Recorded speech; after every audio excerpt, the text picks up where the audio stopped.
Shalom untuk semua Bapak Ibu pejabat Gereja Bethel Indonesia, salam sehati menuntaskan amanat agung. Masih dari Glow Fellowship Center bersama saya Pendeta Muda Andi Otniel, dan saya masih dikelilingi oleh hamba Tuhan luar biasa yang tentunya barangkali membuat Anda juga rindu untuk dikelilingi mereka. Namun izin kita melanjutkan untuk membahas mengenai seputar, kalau sebelumnya adalah Israel, kali ini kita bicara mengenai Yerusalem. Namun izinkan saya untuk kembali menyapa sebelah kanan kami adalah Ketua BPD GBD Jakarta, Bapak Pendeta Kiki Cahyadi, MTH. Shalom, shalom. Ya. Nah, di sebelah beliau ada Bapak Pendeta Dharma Tobing selaku Ketua Perwil Jakarta Selatan. Shalom Bapak Ibu. Ya. Dan di sebelah kiri kami tentu tidak asing lagi karena memang beliau bukan orang asing. Beliau Nusantara banget deh pokoknya. Bapak Pendeta Gilbert Lumoindong selaku Ketua 1 BPH Gereja Bethel Indonesia. Haleluya, haleluya, haleluya. Salam sehati dari Gereja Bethel Indonesia. Itu dia ya, kalau sudah begitu lengkap sudah acara kita ya. Karena itulah yang harus ada. Dan last but not least, Pendeta Bun Mintat, beliau adalah Kabid Teologi BPD GBDK Jakarta. Shalom Bapak Saudaraku dikasih Tuhan. Ya, nah, wah kalau ada Kabid Teologi, Ketua 1 BPH, Ketua Perwil, Ketua BPD, mau bicara apa ini?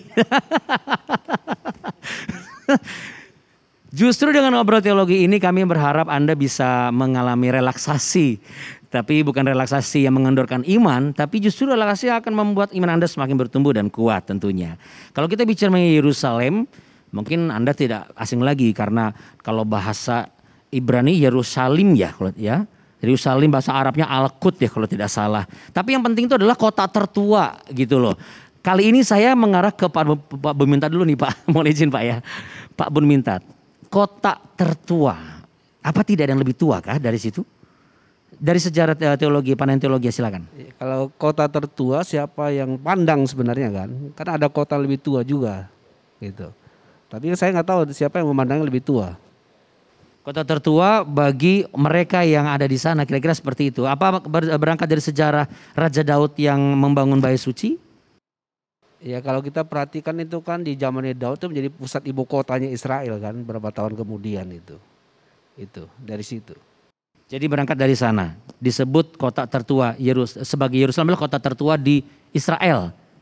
Kira-kira seperti itu. Saya tidak tahu persis, Pak Gilbert lebih tahu sejarahnya. Bagaimana Pak Gilbert?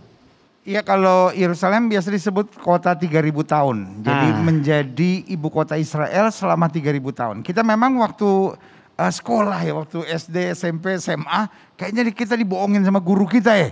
Karena kita belajar kan, ibu kota Finlandia Helsinki, ibu kota Inggris London, ibu kota Israel Tel Aviv. Tel Aviv ya. Tapi tidak pernah.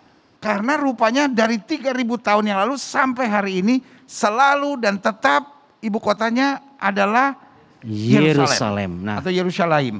Kenapa? Karena gini, kenapa satu kota disebut ibu kota? Yang pertama ketika kepala negaranya berkantor di situ. Dan memang baik presiden maupun perdana menteri tinggal dan berkantor di situ. Lalu yang kedua ketika parlemennya ada di situ. Nah memang kantor parlemennya yang dalam hal ini bernama Knesset memang ada di situ. Dan yang ketiga ketika semua kantor-kantor pemerintahan utama khususnya departemen-departemen ada di situ. Itu membuat dia disebut ibu kota. Dan betul. Nah hanya yang keempat ini yang tidak. Yaitu kantor-kantor kedutaan dari setiap negara harus ada di situ. Nah, ini yang politisnya mereka ada di Tel Aviv. Tapi Tel Aviv itu akhirnya tidak pernah menjadi ibu kota, tetapi metropolitannya. Jadi seperti kayak ibu kota Australia, Canberra, tetapi kota bisnisnya yaitu Sydney. Nah, seperti kayak di Amerika, ibu kotanya adalah Washington, tetapi kota bisnisnya adalah New York dan Los Angeles. Nah begitupun Israel, bahwa ibu kotanya selalu Yerusalem. Nah ini yang dicetuskan oleh Donald Trump, bahwa kita nggak boleh ikut masuk dengan politik dalam negeri mereka. Jadi kita harus kembali kepada aturan di mana ada ibu kota, disitulah embassy harus dibangun. Nah, itu sebabnya Yerusalem disebut kota 3000 tahun menjadi ibu kota Israel. Nah, kota tertua biasanya lebih disebut Jericho. Karena Jericho adalah kota 10.000 tahun dari mulai bagaimana Joshua meruntuhkan tembok Jericho. Kira-kira sampai di situ. Nah, berarti sudah jelas bahwa kota tertua itu sebenarnya bukan di Yerusalemnya, tetapi di Jericho-nya. Namun kita bukan hanya bicara mengenai politis. Karena memang sudah dijelaskan tadi bahwa kita tidak perlu masuk ke dalamnya. Tapi informasi yang penting bahwa memang 3000 tahun Yerusalemlah ibu kota Israel. Jadi ketika Bapak Presiden Donald Trump mengatakan bahwa itu adalah ibu kota Israel, memang kembali kepada informasi yang memang sudah tercatat dalam Alkitab. Saya akan masuk kepada satu sisi lain, yaitu bicara mengenai agama di Yerusalem yang ada di sana. Sangat menarik. Ada 3 agama kalau tidak salah, di mana itu berdampingan. Nah, karena Pak Ketua Pak Kiki sudah mengatakan iya, ini angin segarnya di sebelah kanan saya Pak kali ini Pak. Jadi mohon izin. 3 agama di Yerusalem, apa yang boleh ceritakan sedikit pengalaman Bapak ketika Bapak berada di kota Yerusalem? Iya, Bapak Ibu pejabat, bahwa uniknya di kota Yerusalem itu, yaitu ada 3 agama yang berjalan dengan berdampingan. Yang pertama yaitu agama Yahudi itu sendiri. Yang kedua ada agama Kristen. Yang ketiga adalah agama Islam, Muslim. Dan itu berjalan dengan begitu baik. Ya, contohnya kalau kita lihat di kota Yerusalem, ya, kalau kita lihat dari sisi agama Yahudi, kita akan menemukan dengan yang namanya sinagog, tempat ibadahnya orang Yahudi. Tapi di sisi lain di Yerusalem kita juga melihat 2 masjid yang berdiri di sebelah tembok ratapan. Itu ada di kota Yerusalem. Dan informasi yang saya dapat adalah 2 masjid itu adalah masjid ketiga terbesar di dunia. Yang pertama namanya Masjid The Dome of the Rock, Kubah Emas, yang dibangun oleh Raja Yordania. Kubah Emas itu sumbangan dari Raja Yordania, Raja Hussein. Ada satu masjid namanya Masjid Al-Aqsa. Aqsa yang abu-abu. Ya, kubah hitam. Ya. Tapi di sisi lain di Yerusalem pun ada banyak gereja-gereja. Ini satu hal yang menarik menurut saya. Ya, jadi Bapak Ibu pejabat, jadi kalau kita sekali lagi bahwa kalau kita dapat berkat bisa pergi ke Yerusalem, kita akan melihat keunikan yang sedang terjadi di Yerusalem itu sendiri. Kalau bicara mengenai keunikan, saya ingin mengangkat sedikit nilai sosiokultur Pak. Saya berangkat ke Pak Dharma Tobing. Sosiokultur yang ada di sana, bagaimana? Apa yang berkembang di sana? Ketika ada hari besar, lalu kemudian tradisi itu, apakah ada saatnya tradisi itu bersinggungan? Atau mereka memang langsung secara automatically langsung mereka tahu betul, oh ini bukan saatnya kita untuk merayakan, lalu kemudian itu bagaimana? Silakan Pak. Yang Anda ketahui. Yang saya alami selama saya diberikan kesempatan untuk ke Yerusalem, ini adalah satu kota yang unik bagi saya. Sebenarnya enggak berbicara Yerusalemnya, tetapi secara keseluruhan. Tetapi kalau berbicara Yerusalem, keunikan salah satunya yang saya rasakan adalah pada hari-hari tertentu, ya, mereka itu tidak seperti kita. Kita ini kalau hari libur itu kan bisa dikatakan weekend Sabtu Minggu. Ya, tetapi kalau di sana itu dari Jumat sudah weekend. Ya, itu sudah masuk weekend dari hari Jumat karena Jumatnya mereka melakukan, yang Muslim melakukan sholat, ya, dan bagi Sabtu itu adalah Yahudi Sabat dan Minggunya Kristen. Nah, jadi ini yang saya tidak temui di kota lain, ya, di kota-kota lain. Walaupun ini sifatnya secara umum untuk negara Israel, memang weekendnya mereka jatuh di hari Jumat, sekalipun kita ada di satu daerah lain di luar Yerusalem. Tetapi memang lebih terasa lagi kalau kita ada di Yerusalem, itu terasa sekali. Karena Yerusalem sendiri dapat julukan kota dengan 3 iman, ya, kota dengan 3 iman. Nah, jadi inilah yang saya rasakan berbicara tentang sosial kulturnya adalah di mana mereka bisa saling menghargai satu dengan yang lain. Itu sangat luar biasa. Pengalaman saya waktu saya melakukan jalan Via Dolorosa, ya, dari stasi pertama sampai stasi ke-14. Nah, itu kita lakukan dari stasi pertama itu masuk sampai ke stasi 14, itu kan kita melakukannya kurang lebih sepanjang 2-3 kilometer kita berjalan sampai gereja Makam Kudus. Itu kita ada di satu region yang namanya Muslim Quarter. Karena kota Yerusalem tua yang sekarang ini kan dibagi 4. Ya, Muslim, Kristen, Yahudi, dan Armenian. Tapi kita melakukan Via Dolorosa itu di Muslim, daerah Muslim. Itu tidak pernah yang namanya grup Kristen, ya pasti Pak Gilbert juga sudah pasti mengalami ya.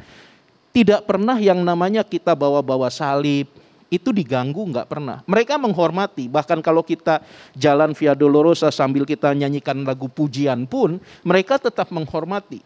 Dan tentara-tentara Israel yang juga ada di sana, mereka justru ikut mengamankan untuk para wisatawan ziarah ini bisa melakukan ritual agama mereka atau ziarah agama mereka dengan damai, dengan tenang. Nah, ini yang saya lihat bagaimana sosial kultur di Yerusalem ini ya seperti yang mungkin tidak seperti yang dipikirkan orang, wah penuh konflik dan sebagainya, tetapi disuruh di sana kita melihat harmonisasi, saling menghargai, ya, saling menerima. Ini yang saya katakan luar biasa dibandingkan mungkin di negara-negara besar lain yang memang majemuk sifatnya. Terima kasih Pak Dharma. Sebelum ke Pak Blumintat, saya kembali ke Pak Gilbert Lumoindong. 8 tahun, mohon izin, 8 bulan ya Pak. 8 bulan Bapak tinggal itu di Yerusalemnya. Ya, di Yerusalemnya. Mohon izin Pak, 8 bulan itu di Yerusalem. Hari demi hari, apakah ada rasa bosan Pak? Enggak juga sih, soalnya kan saya driving sendiri ya, keliling-keliling aja.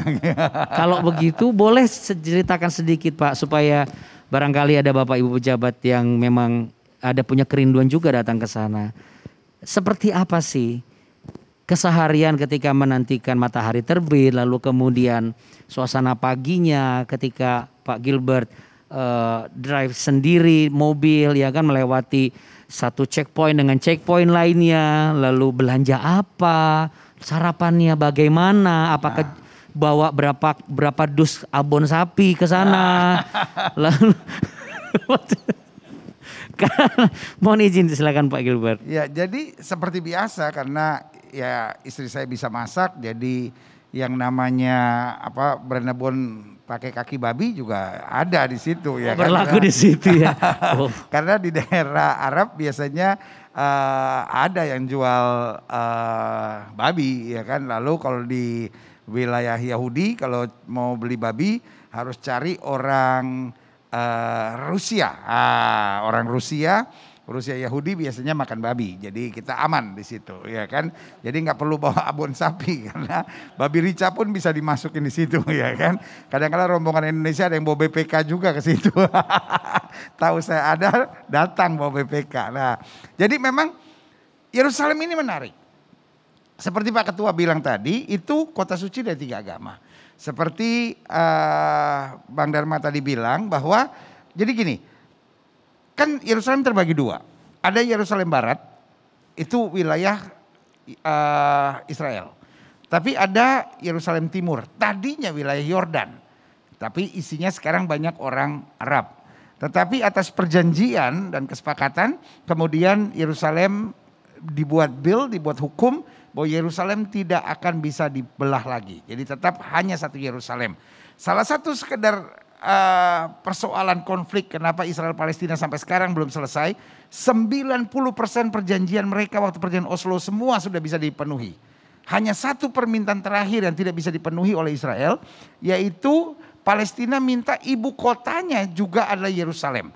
Bagaimana satu kota bisa ada 2 negara gitu, atau satu kota menjadi ibu kota dari 2 negara, itu yang sampai sekarang tidak bisa dipenuhi oleh Israel. Semuanya hampir, semua kota-kotanya dan lain-lain sudah, dan itu saja tinggal. Nah, lalu kemudian di dalam Yerusalem Timur lagi ada namanya kota Yerusalem Tua. Nah, kota Yerusalem tua seperti dibilang tadi terbagi 4. Ada Muslim Quarter, ada Jewish Quarter, ada Armenian Quarter, dan ada Christian Quarter. Dan semua berjalan dengan damai. Kenapa? Karena seperti dibilang, ini kota suci dari 3 agama. Kenapa suci buat Kristen? Karena Yesus mati di sana. Kenapa suci buat Islam? Karena ada Al-Aqsa yang dipercaya sebagai masjid tersuci ketiga gitu. Tersuci ketiga buat orang-orang Muslim. Dan kenapa buat orang Yahudi tidak bisa dikatakan? Karena semua kehidupan orang Yahudi termasuk anak lahir harus ada berkat buat Yerusalem. Termasuk orang menikah harus ada berkat untuk Yerusalem. Termasuk orang meninggal harus ada berkat untuk Yerusalem. Setiap doa-doa mereka ada berkat buat Yerusalem.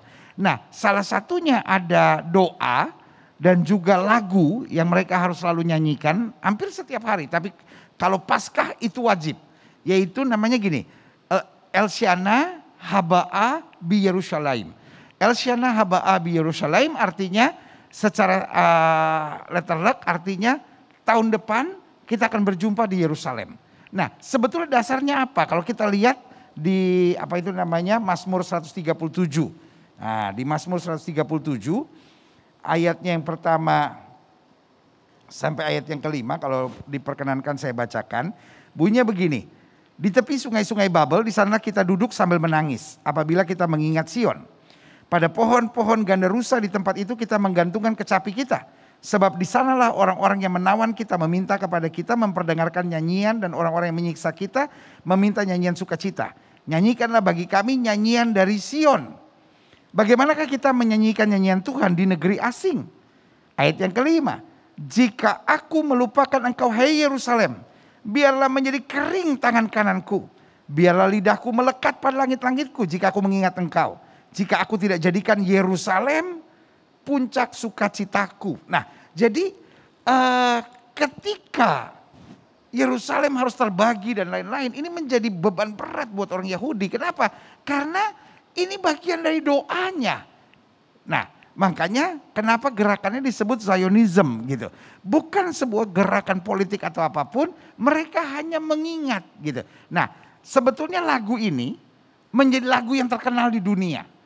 Lagunya gini, by the river of Babylon, na na na na, when we remember Zion. Nah, di Indonesia diterjemahin lagi lagunya.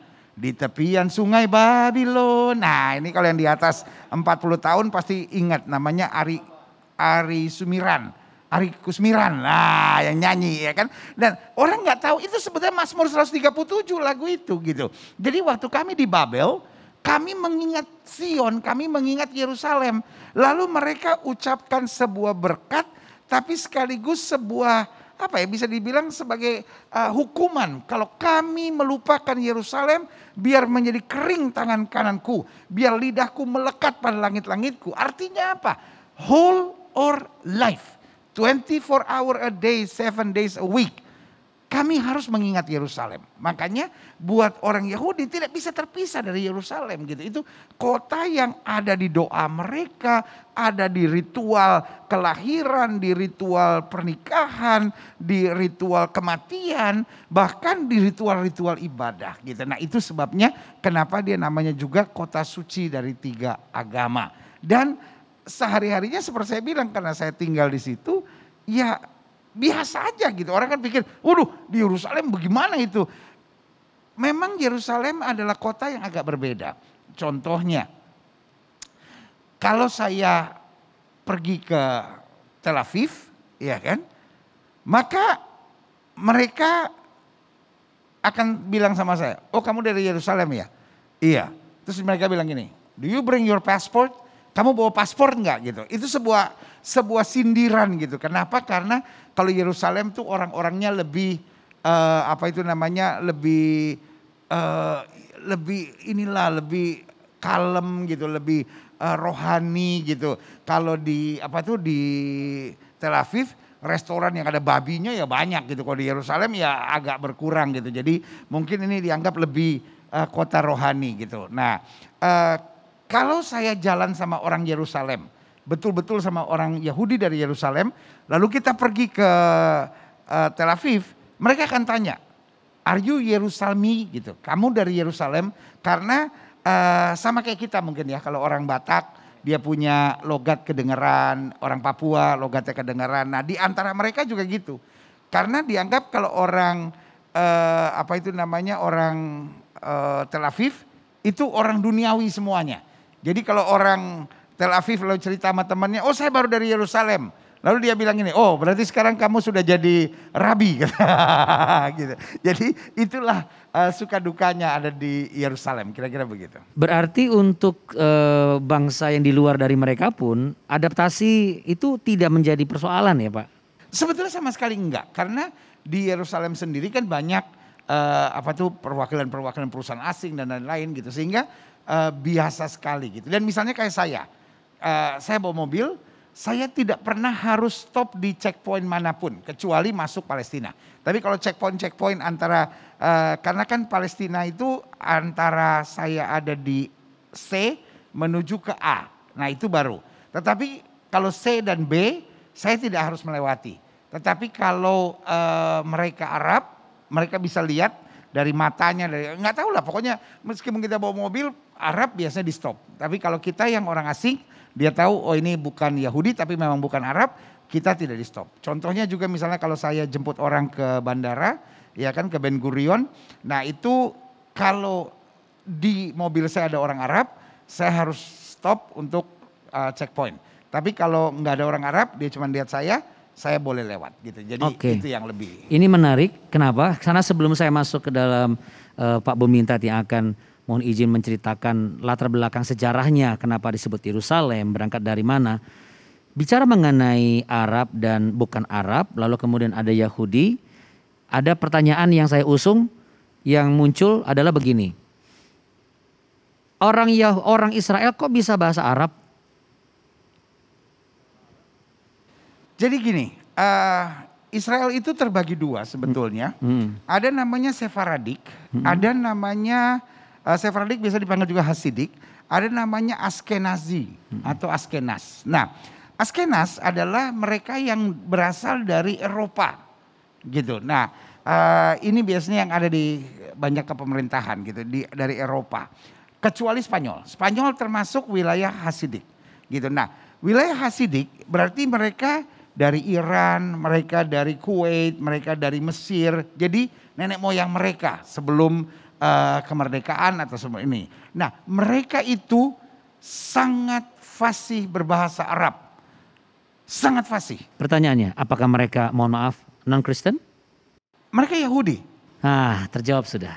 Mereka Yahudi tetapi mereka sangat fasih berbahasa Arab. Artinya gini, kan kalau kita ngomong bahasa Inggris, orang bisa tahu, wah dia ini orang Indonesia berbahasa Inggris. Iya. Nah misalnya orang Arab, kita misalnya ada beberapa guide-guide Arab yang cukup dikenal oleh orang-orang Indonesia. Iya. Ketika dia ngomong Yahudi, mereka langsung tahu satu kata shalom aja lah. Jadi misalnya di checkpoint, kalau saya lewat, mereka akan bilang shalom. Saya bilang shalom, dia langsung tahu saya apakah orang Yahudi, apakah saya orang Arab, ataukah saya orang asing. Walaupun hanya dari satu kata shalom gitu. Karena dari nadanya I don't know gitu, tapi mereka tahu. Nah, begitupun dengan orang Yahudi Hasidik. Orang Yahudi Hasidik atau Sephardic itu tidak akan ketahuan bahwa dia Yahudi. Karena dia punya slang Arabnya jelas, kalau dia dari Mesir ya dia slang Arab Mesir. Kalau dia dari Kuwait slang Arab Kuwait, tapi betul-betul Arab. Nah, di sinagog pusat di Yerusalem itu dia dua tingkat. Tingkat bawah itu untuk orang-orang Hasidik. Nah, tingkat atas untuk orang-orang Askenas. Jadi meskipun ibadahnya sama, tetapi bahasanya pun beda. Karena orang Hasidik memakai bahasa Ibrani dalam doa. Sementara orang Askenas memakai bahasa Yiddish. Yiddish itu seperti bahasa Jerman, tapi agak berbeda sedikit. Jadi kita bilangnya Jerman yang ke Ibrani-Ibranian gitu. Nah itulah dua yang berbeda. Jadi kalau kita lihat ini ada orang Yahudi kok bahasa Arabnya fasih sekali. Itu pasti orang Hasidik. Berarti sekali lagi tidak ada masalah sebenarnya di kota Yerusalem. Pak Bumintat, sejarah Pak. kota Yerusalem itu kan Raja Daud yang membangun kalau tidak salah, atau pertama kali karena ingin dibangunnya bait suci. Silakan Pak Peminta boleh cerita sedikit. Iya, tapi mungkin sebelum saya bicara ini, mungkin saya boleh tanya sedikit sama Pak Gilbert deh. Kira-kira kelompok 2 sebut tadi Pak Gilbert, mereka itu dipimpin masih mempertahankan suku Lewi nggak itu ibadah mereka, Pak? Jadi kan gini, waktu setelah Salomo, ya kan kerajaan itu kan pecah. Yang satu Yerobeam, satu Rehabeam anaknya. Nah, lalu tahun 487 kalau saya nggak salah, ya kan, kerajaan utara sudah habis, dibawa ke Asyur. Dan kemudian tidak pernah kembali lagi dari Asyur.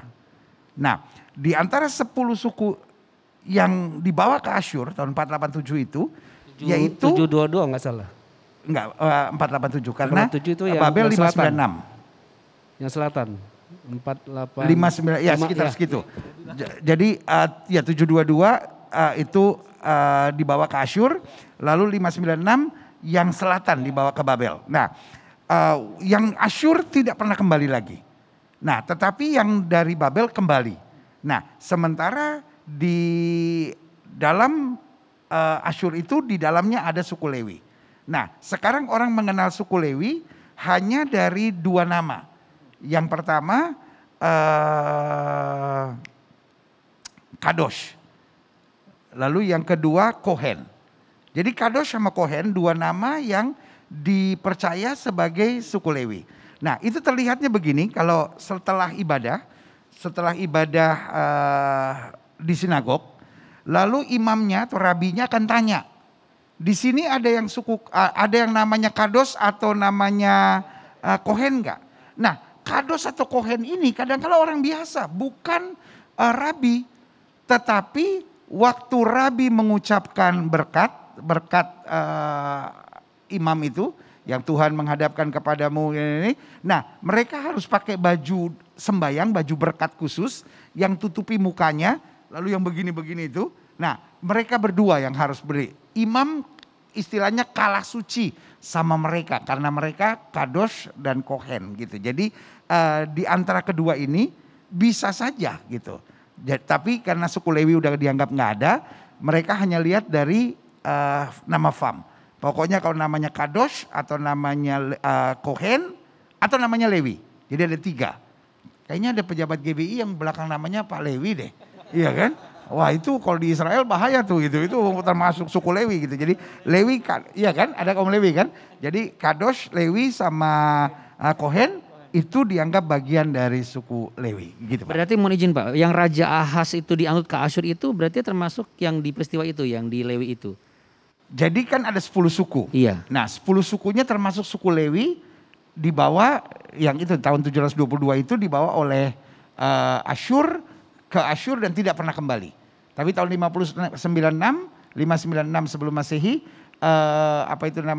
dibawa suku Yehuda dan Benyamin dibawa ke Babel, tapi dikembalikan pada zaman Nehemia dan Ezra. Ya, tapi kalau kita perhatikan di zamannya Tuhan Yesus kan mereka itu garis keturunan imam besar kan masih dipertahankan. Seperti dipertahankan Pak, mohon maaf Pak. Garis keturunan imam besar. Oh iya. Zakaria kan bapaknya Yohanes Pembaptis kan keturunan imam besar. Iya betul. Itu kan zaman mereka sudah pulang itu, ya kan. Garis itu kan masih ada Pak, masih ada kelihatan itu. Dan di zaman Tuhan Yesus ketika disalib kan imam besar Kayafas. Iya. Dan Hanas kan dari sukunya Harun itu khusus kalau imam besar. Dari puaknya Harun. Kalau yang Lewi itu imam biasa. Lewi yang bukan puaknya Harun kan gitu. Dan di zamannya Tuhan Yesus kan masih ada Pak. Tapi sekarang mungkin sudah mereka percaya suku Lewi sudah hilang dari tengah Asyur. Tetapi karena memang ada garis imam, jadi garis imamnya tetap dipertahankan. Jadi garis imam besar dipertahankan walaupun secara historis suku Lewi sudah terpencar kemana-mana karena peristiwa Raja diangkut ke Asyur itu ya. Masih ada yang disebut sebagai imamnya. Jadi ya kalau zaman itu kan imam besar. Tujuan imam besar kan untuk membakar korban, untuk membawa masuk ke ruang maha suci. Tapi sekarang karena memang nggak ada bait Allah lagi, tetapi tetap ada kepalanya. Jadi istilahnya rabinya untuk segala rabi, baik dari Hasidik maupun dari Askenas. Masing-masing ada pimpinan. Dan penting sekali juga ya Pak. Pak Dini silakan Pak. Ya, saya cuma mau tanggapi yang Boleh, Pak. Pak Gilbert sampaikan. Kalau yang pernah saya dengar nih Pak, bahwa karena memang setelah dicanangkannya rencana pembangunan Bait Allah yang ketiga, di mana kan kita melihat bahwa segala perlengkapan perkakas semua sudah ada untuk pembangunan Bait Allah ketiga, bahkan sampai baju dari Kohen Gadol, imam besar itu udah ada. Nah, kecuali kan hanya 2 sekarang yang dibutuhkan, yaitu tabut perjanjian dan lokasi. Nah, yang saya dengar nih, saya coba konfirmasi ke Pak Gilbert aja nih, yang saya dengar Pak dari teman yang ada di sana, yang juga dia seorang guide, bahwa Israel sejak ada pencanangan pembangunan Bait Allah ketiga, mereka sudah coba untuk kumpulkan lagi yang memang orang-orang Lewi, dan bahkan katanya sudah ada 70 orang yang sudah dikarantina untuk memangku jabatan sebagai imam di Bait Allah yang ketiga. Apakah Pak Gilbert pernah mendengar hal itu? Jadi mereka panggil, lalu mereka lakukan tes secara DNA, mana yang memang memiliki DNA seorang Lewi begitu. Makasih. Ya, jadi itu ada sebuah kelompok partai kecil di Israel. Intinya partai itu partai right wing ya, partai kanan. Dia mengelola namanya Temple Institute. Tapi ini partai yang kecil sekali. Mungkin di parlemen kemarin dapat 2 atau 3 kursi gitu ya. Ini partai kecil sekali. Dia yang sibuk dengan pembangunan Bait Allah. Tetapi apakah itu mewakili Israel secara umum? Sama sekali tidak. Karena Israel secara umum yang berdoa di kotel itu adalah apa? Tembok ratapan, ya kan? Yang tembok ratapan itu dia tidak berdoa untuk membangun Bait Allah, tetapi mereka percaya kalau Mesias datang kembali, dan ini yang kira-kira mungkin 95% dari penduduk Israel dan rabi-rabi Israel percayanya yang ini, yaitu kita berdoa buat Mesias datang kembali. Karena kenapa mereka seperti kayak kita menyebutnya meratap. Tembok ratapan, orang Amerika menyebutnya sebagai Wailing Wall, tetapi orang Yahudi bilangnya kotel. Kotel itu artinya tembok. Nah, apa yang mereka ratap di situ? Yang pertama, ampuni dosa kami, keluarga kami, dan segala sesuatu nenek moyang kami. Yang kedua, Tuhan segeralah datang. Jangan kami terus dipermalukan seperti ini tanpa Bait Allah. Dan yang ketiga, Tuhan, kami percaya kalau Mesias datang, Mesias akan membangun kembali Bait Allah gitu. Jadi itu sebabnya 95% dari penduduk Yahudi atau penduduk Israel percayanya bukan kelompok ini yang akan membangun Bait Allah, tetapi akan membangun Bait Allah adalah Mesias itu sendiri. Kenapa? Karena mereka tahu bahwa dengan berdirinya Al-Aqsa dan sebagian besar kepercayaan Yahudi tidak mau membuat kegaduhan, karena mereka percaya bahwa Tuhan itu datang membawa damai, dan kalau Mesias datang dia raja damai gitu, dia pasti membawa kedamaian. Nah, bagaimana bisa di lokasi yang sama akan terbangun Bait Allah? Mereka yakin hanya Mesias yang bisa, karena kalau manusia biasa pasti akan ada kerusuhan gitu. Jadi, nah di Indonesia seperti program yang program yang lalu kita bahas, orang Indonesia ini senang sensasi-sensasi gitu. Nah, begitu juga dengan turis-turis yang datang. Kebetulan saya karena 8 bulan di situ, jadi berkawan sama guide, berkawan sama semua orang, dan berkawan sama guide bukan hanya guide Indonesia gitu, guide-guide yang biasa di Amerika yang nggak pernah melayani orang Indonesia gitu. Dan mereka bilang, ini guide-guide Indonesia nih gila sensasi semua gitu. Kenapa? Karena kalau mereka bikin sensasi katanya gitu, tipsnya lebih besar gitu. Nah gitu. Jadi bahayanya rombongan Indonesia yang datang ke sana itu kemakan sama sensasi-sensasi yang dibuat oleh guide-guide tertentu yang senang karena orang Indonesia kalau nggak ada sensasi tip kecil gitu ya kan. Tapi kalau sensasinya banyak tipnya besar gitu. Nah, mungkin itu. Barangkali sedikit aja, nggak usah diceritakan semua yang sensasional itu Pak. Kira-kira seperti apa sih hal yang sensasional yang suka dijadikan sebagai permen lah untuk dijadikan? Ada 2. Jajakan. Yang pertama, orang Indonesia senang kalau cerita Bait Allah mau dibangun. Wah ini udah siap, udah ini, waduh itu gila. Nah yang kedua yaitu batu kenaikan Yesus. Jadi batu kenaikan Yesus seringkali saya dengar tertawa-tertawa geli gitu. Karena ada guide-guide yang bilang, kenapa cuma tinggal satu batu? Karena yang satunya lagi ditaruh di bait Allah. Ditaruh di kubah emas. Jadi kubah emas itu karena rombongan Indonesia rata-rata tidak bisa masuk ke kubah emas gitu.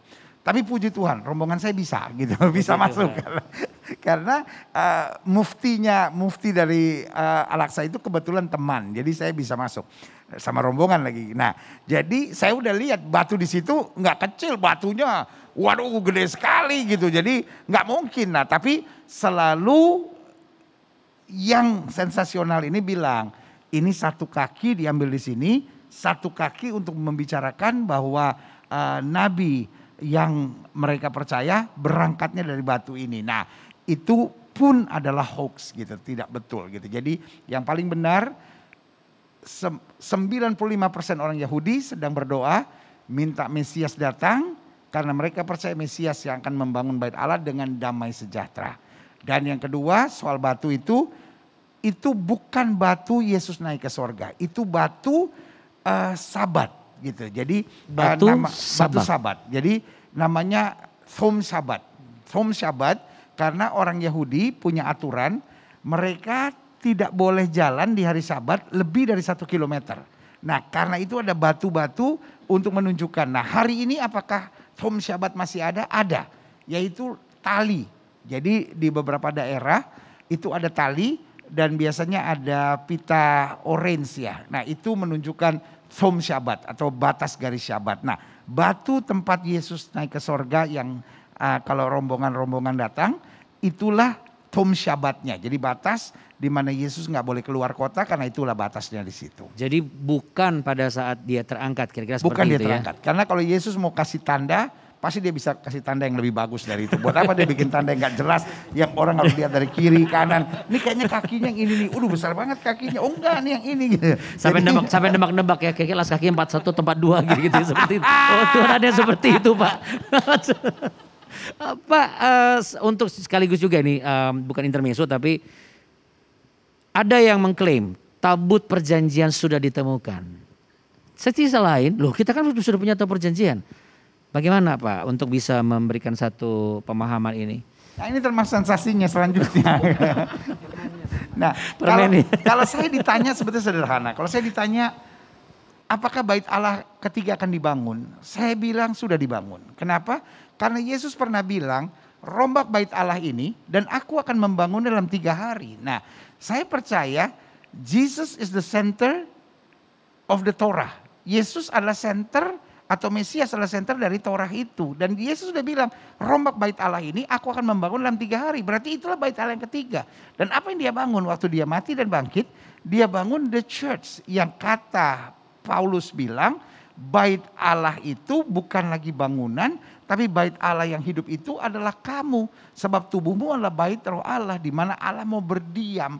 Jadi apa itu tabut perjanjian adalah waktu Yesus naik ke sorga dan bilang, aku tidak tinggal lagi di gedung, di bangunan, di apapun yang dibuat oleh manusia. Tapi Yesus bilang apa? Aku akan memberi seorang penolong lain yang akan menyertai kamu selama-lamanya. Jadi bukan lagi hadirat Tuhan dalam bentuk Shekinah Glory yang dalam bentuk kotak gitu. Tetapi Shekinah Glory yang Tuhan taruh dalam hidup kita, yang Alkitab bilang roh di dalam kita lebih besar dari roh yang dalam dunia ini. Nah, modal untuk Bapak Ibu pejabat Gereja Balt Indonesia khususnya agar tidak menyalahartikan atau bahkan menyalahgunakan atau bahkan menggunakan kesempatan supaya kelihatan kita lebih rohani daripada pejabat-pejabat lainnya ketika kita lebih mensyekinah glorikan sesuatu daripada nilai-nilai yang sebenarnya lebih valuable dan lebih harus terpresentasi dengan baik dari gereja kita. Apakah mungkin dengan sebutan Yerusalem itu menjadikan satu tujuan utama para pejabat khususnya GBI untuk bisa datang ke Tanah Perjanjian? Barangkali siapa yang bisa menjawab ini? Kalau GBI lengkap. Ada GBI Yerusalem, ada GBI Yerusalem baru, GBI lengkap gitu ya kan.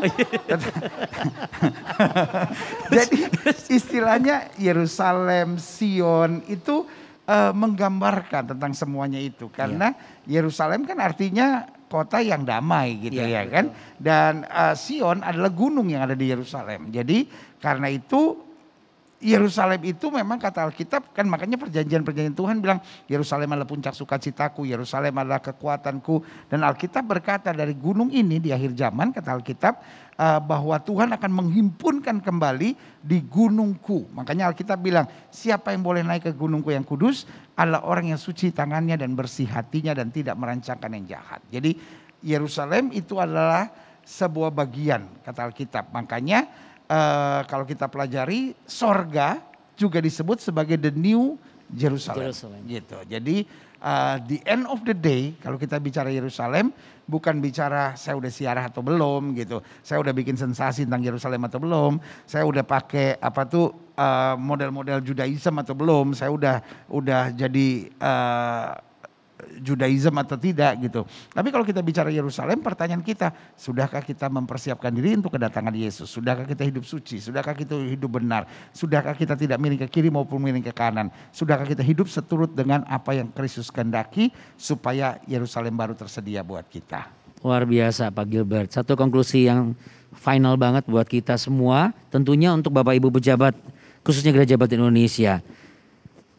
Pak Bumintat, bagaimana menyikapi pandangan-pandangan teologis yang berkembang untuk menutup nih Pak? Ini kan sudah kita frame nih dengan ngeteh ini kan. Sudah semua sampai permen-permen yang sensasionalnya sudah disampaikan gitu. Tapi bagaimana untuk bisa mematenkan pandangan teologis supaya jangan sampai ada muncul lagi fenomena-fenomena baru, sedangkan ada amanat agung yang harus kita tuntaskan sebelum Yesus Kristus datang kali yang kedua. Silakan Pak. Baik, seperti yang saya sudah katakan di minggu lalu, saudaraku, bahwa prinsip kebenaran itu lihatlah di perjanjian baru. Kristuslah menggenapi, dan Paulus menjelaskan apa yang lebar itu, termasuk pembangunan bait Allah yang ketiga. Bisa nggak? Nggak mungkin. Karena Allah sudah menyelesaikan perjanjian pertama, menyatakan cacat. Dan garis keimaman sudah diganti Pak. Bukan dari garis keturunan dari Lewi lagi. Kristuslah imam dari Melkisedek. Dan itu tidak mungkin. Menurut iman kita, kalau kita menjadi kitab Ibrani, tidak mungkin. Dan kepercayaan orang Yahudi, Mesias datang bait Allah, siapa yang dikorbankan nanti? Domba apa yang dipotong? Kan Mesias jadi korbannya. Gitu. Dari perspektif iman kita itu tidak mungkin. Karena garis itu sudah selesai, perjanjian pertama sudah selesai. Dengan Tauratnya juga selesai juga.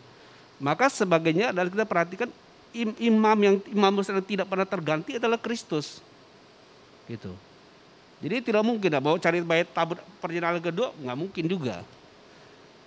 Nggak mungkin, karena perjanjian sudah selesai. Kalau kita baca di kitab Ibrani sangat jelas. Apalagi itu hal-hal atribut-atribut yang bukan esensi, kita masa mundur sih. Dia datang untuk yang lebih baik, perjanjian yang kedua, dan yang sempurna. Yang jabatan keimaman tidak bisa digeser. Persembahannya sempurna satu kali untuk selamanya. Amen. Itu Kristus. Nggak mungkin dia menggenapi datang Israel mengharapkan datang Mesias lalu bangun bait Allah bikin persembahan masuk orang Maha Kudus. Nggak mungkin, nonsen. Nonsen kalau menurut iman kita, nonsen. Kalau menurut kitab Ibrani jelas. Jelas Pak. Karena Christ is the center of all. At the end of the days, Christ is the center of all. And the answers, ya kan? Jadi Bapak Ibu, silakan Pak Gilbert, ada yang mau ditambahkan barangkali sedikit Pak? Betul sekali Pak ya.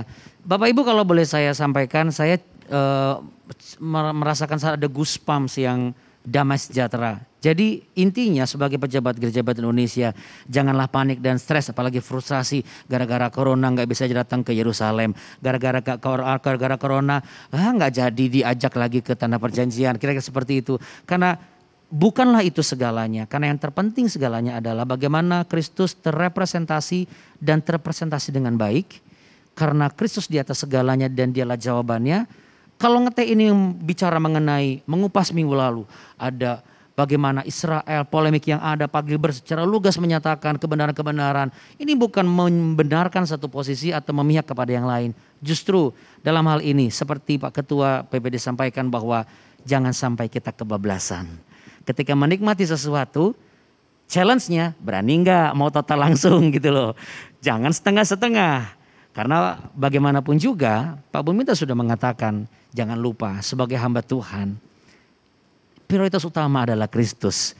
Bukan apa yang orang lihat tentang kita, tetapi bagaimana orang juga bisa melihat Kristus seperti kita memandang Kristus. Karena kelengkapannya sudah jelas disampaikan oleh Pak Gilbert, bahwa Christ is the center of all.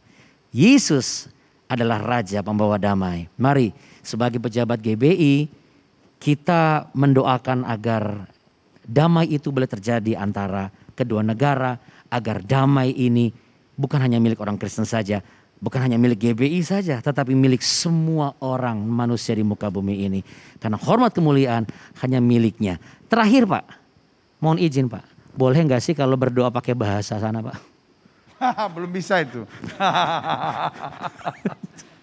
Jadi memang ini waktunya kita kembali nyanyi itu. Elsiana Haba'a bi Yerusalem. Kiranya tahun depan kita ketemu di Yerusalem. Demikian ngeteh hari ini. Terima kasih banyak sudah bergabung dengan kami. Dan kami tunggu untuk WA Anda seperti biasa. Tuhan Yesus memberkati. Salam sehati menuntaskan amanat agung.